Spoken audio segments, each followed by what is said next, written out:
Ladies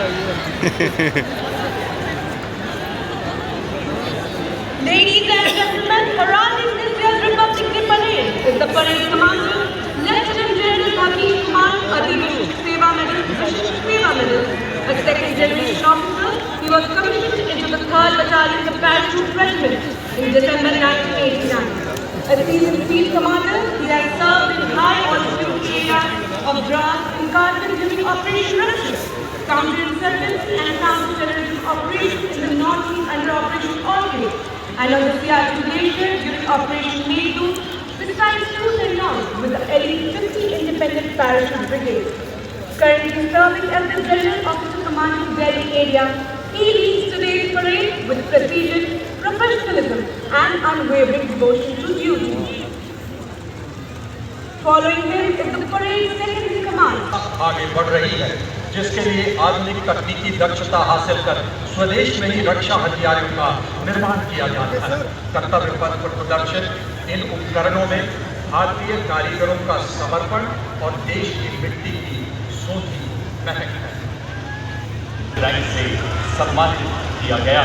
इनके पीछे अशोक चक्र विजेता मेजर जनरल साइरस ए पिथावाला अशोक चक्र, सेवा मेडल सेवानिवृत्त कर्नल डी श्री रामकुमार अशोक चक्र।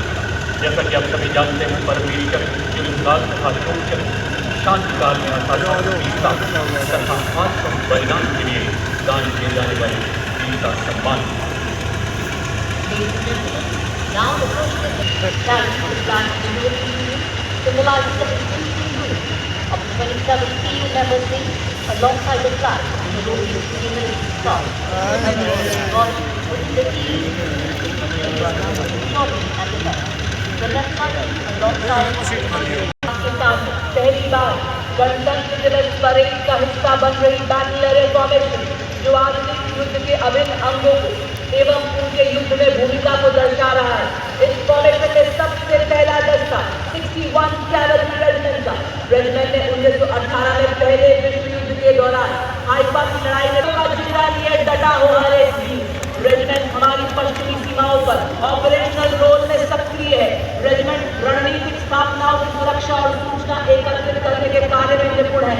रेजिमेंट सीमावर्ती क्षेत्रों में लंबी दूरी की पेट्रोलिंग करने में अहम भूमिका निभाती है।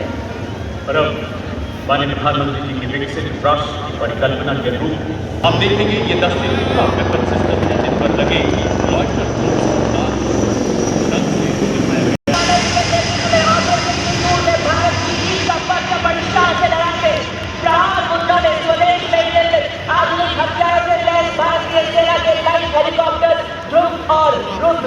पहला संदेश खोदी वाहन हाई मोबिलिटी रिकॉन्सेंस व्हीकल, ये केवल एक प्लेटफॉर्म नहीं बल्कि पूरा वेपन सिस्टम है।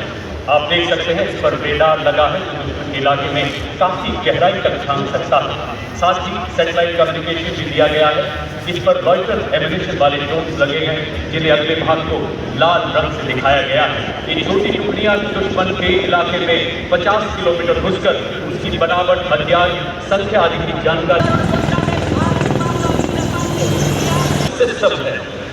इन पर स्वदेश निर्मित ऐसे ड्रोन लगाए गए हैं जो 10 किलोमीटर तक दुश्मन के इलाके में झांकने की काबिलियत रखते हैं। भारत में विकसित रिएक्टिव कंचन तथा explosive reactive armour protection in टैंकों को बेहतर युद्धक शक्ति तथा फौलादी कवच प्रदान करता है। ये टैंक युद्ध क्षेत्र में सुरक्षित रूप से पहुंचाने और उन्हें फायर सपोर्ट प्रदान करने में सक्षम है। आज आपके समक्ष आप देख सकते हैं 30 किलोमीटर की दूरी तक निगरानी रखने के लिए ड्रोन एवं अग्रिम भाग में लाल रंग में सर्जिकल स्ट्राइक को अंजाम देने वाले स्पेशल फोर्सेज का, जो पैराशूट द्वारा या पैदल दुश्मन के इलाके में घुसते हैं। इनके साथ इन्फेंट्री के सैनिक आधुनिक हथियारों से लैस। सबसे आगे रफ टेरेन टैक्टिकल मॉडल, जिस पर स्नाइपर तैनात है, जो घात लगाकर 1.5 किलोमीटर की दूरी से दुश्मन के कमांडर को ढेर कर सकता है। इस गाड़ी पर एक सर्वेलेंस ड्रोन भी लगा, आप देख सकते हैं, जो निरंतर दुश्मन फर्स्ट पर्सन व्यू ड्रोन कहा जाता है, दुश्मन को देखने में मदद करता है। इस गाड़ी के 4 स्वचालित वाहन जो कि निगरानी, रेडी, दुश्मन पर हमला करने, गोला बारूद पहुंचाने और घायल सैनिकों की निकासी के लिए अत्यंत सक्षमता से कार्य करते हैं। हर तरह के इलाके में तैनाती में ये सक्षम है। विस्फोटक के प्रभावशाली इस्तेमाल के लिए शुरू किया गया है। ये है शक्तिवान रेजिमेंट तथा दिव्यांग बैटरी। मंच की ओर अग्रसर इनके वाहनों में स्वॉर्म ड्रोन, टेथर ड्रोन लगाए गए हैं जो तोपखाने को और सबल बनाते हैं।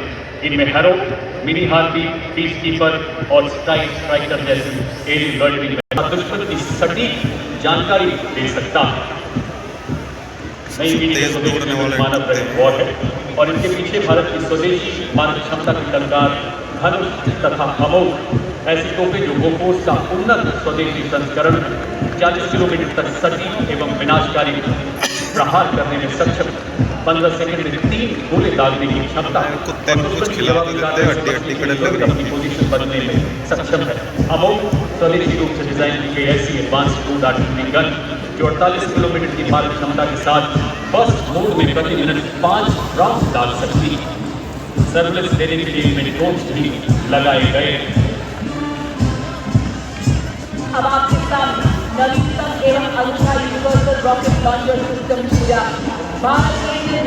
इस रॉकेट लॉन्चर में आप देख सकते हैं 150 किलोमीटर ग्रुप में 4 रॉकेट और 300 किलोमीटर ग्रुप में 2 रॉकेट और उसके साथ ऑपरेशन सिंदूर का ब्रह्मोस डिजाइन जो पूरी हुई आपके तरफ दुश्मन पर आग उगेरने को तैयार और इसको किसी भी परिचय की जरूरत नहीं, क्योंकि हमारा दुश्मन इस मिसाइल की मारक क्षमता का विस्तृत विवरण दे सकता है, क्योंकि उसने पिछले साल इसकी मारक क्षमता का स्वाद चलाया। ब्रह्मोस है ध्वनि में से आकाश को छीनती हुई आकाश हथियार प्रणाली तथा मिसाइल अब मंच की तरफ बढ़ते हैं। आकाश स्वदेशी रूप से विकसित जमीन से हवा में मार करने वाली ऐसी मिसाइल जो 150 किलोमीटर तक हवाई क्षेत्र की निगरानी करने में सक्षम है और 25 किलोमीटर तक शत्रु के विमानों तथा मानव रहित हवाई प्लेटफॉर्म को बर्बाद कर सकती है।